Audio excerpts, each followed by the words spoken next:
முதலமைச்சர் செல்வி ஜெயலலிதா ஆணைக்கு இணங்க தமிழகம் முழுவதும் செயல்படுத்தப்பட்டு வரும் இந்திரதனுஷ் தடுப்பூசி திட்ட முகாம் இன்று முதல் தொடங்கியுள்ளது.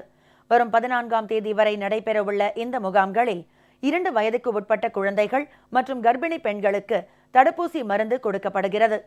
தமிழ்நாட்டை சுகாதாரத்துறையில் மிக முன்னேறிய மாநிலமாக திகழச் செய்ய முதலமைச்சர் செல்வி ஜெயலலிதா பல்வேறு சிறப்பு திட்டங்களை தீட்டி முனைப்போடு செயல்படுத்தி வருகிறார். அதன் ஒரு பகுதியாக தொண்டை அடைப்பான், கக்குவான் இருமல், ரணஜன்னி, தட்டம்மை, மஞ்சள் காமாலை, நிமோனியா காய்ச்சல், ஜப்பானிய மூளை காய்ச்சல் போன்ற நோய்களை முற்றிலும் ஒழிப்பதற்காக இந்திரதனுஷ் தடுப்பூசி திட்டம் தமிழ்நாட்டில் சிறப்பாக செயல்படுத்தப்பட்டு வருகிறது.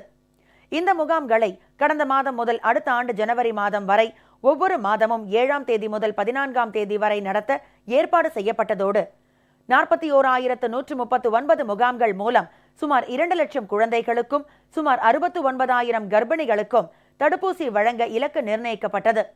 அதன்படி கடந்த மாதம் நடைபெற்ற இந்திரதனுஷ் முகாம்கள் மூலம் 2 வயதிற்கு உட்பட்ட குழந்தைகளும் கர்ப்பிணிகளும் பயனடைந்தனர்.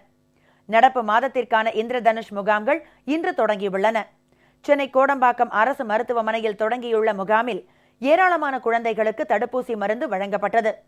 இதேபோல் சென்னை மாநகராட்சிக்கு உட்பட்ட அனைத்து அரசு மருத்துவமனைகள், ஆரம்ப சுகாதார நிலையங்கள் மற்றும் அங்கன்வாடி மையங்களில் காலை 9 மணி முதல் மாலை 4 மணி வரை இந்திரதனுஷ் தடுப்பூசி முகாம்கள் நடைபெறுகின்றன. இந்திரதனுஷ் ஊசி குழந்தைக்கு போட வந்திருக்கோம். இப்ப போட்டிருக்கோம். அம்மாவுடைய திட்டம் ரொம்ப பயனுள்ளதா இருக்கு. ரொம்ப நன்றிங்க. இதேபோல் தமிழகம் முழுவதும் இந்திரதனுஷ் தடுப்பூசி முகாம்கள் இன்று தொடங்கி வரும் 14ஆம் தேதி வரை நடைபெற உள்ளன. நாகை மாவட்டத்தில் அரசு மருத்துவமனைகள், ஆரம்ப சுகாதார நிலையங்கள், அங்கன்வாடி மையங்கள், சுற்றுலா தலங்கள் மற்றும் பொதுமக்கள் அதிகம் கூடும் ஏராளமான இடங்களில் இந்திரதனுஷ் தடுப்பூசி முகாம்கள் நடைபெற்றன. இதேபோல் தமிழகம் முழுவதும் இந்திரதனுஷ் தடுப்பூசி முகாம்கள் இன்று தொடங்கி வரும் 14ஆம் தேதி வரை நடைபெற உள்ளன.